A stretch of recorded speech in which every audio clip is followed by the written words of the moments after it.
Mga kaibon, update lang tayo sa aking kakatel. Ayan, yung unang anak ng aking kakatel, kumpleto na yung balahibo niya. Ayan siya. Ayan, oh. Kumpleto na. Hindi ko pa alam kung babae o lalaki, pero wala siyang palong. Paki-comment lang mga kaibon kung anong gender niya, kasi baguhan lang akong nag-alaga ng kakatel. Ngayon titingnan naman natin mga kaibon, yung female kakatel ay laging nasa loob. Titingnan natin, baka nagsisiw na. Ayan, bubuksan na po natin. Dahan-dahan natin bubuksan, kakatukin muna natin bilang paalam. Bubuksan natin siya. Mga kaibon, may mga anak siya.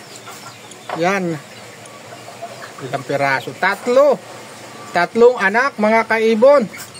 Tatlong mukhang kulay puti siya.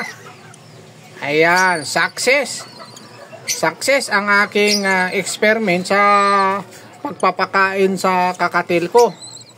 Ayan, isasara na natin para hindi sila maistorbo. Nung una, ang pinapakain ko ay pure African mix lang siya. Ito lang ang pinapakain ko mga kaibon.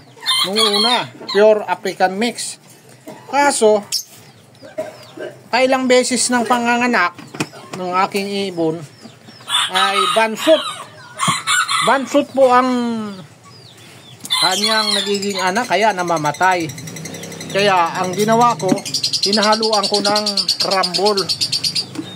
Yan, grower Crumble. Ito po, hinahalo ko sa African mix para ipakain sa aking kakatel, lalo na doon sa may itlog. Napakaganda ng resulta.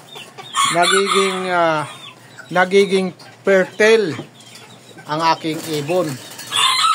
Yung inahing kakatel, nagiging fertile siya. Para sa mga baguhan, lagi rin nating lagyan sila ng vitamins. Vitamin Pro lang ang inilalagay ko sa painumang tubig nila. So guys, kung nagustuhan ninyo ang aking video, huwag kalimutang i-like, i-share, at higit sa lahat, i-subscribe ang aking channel. Just the all around.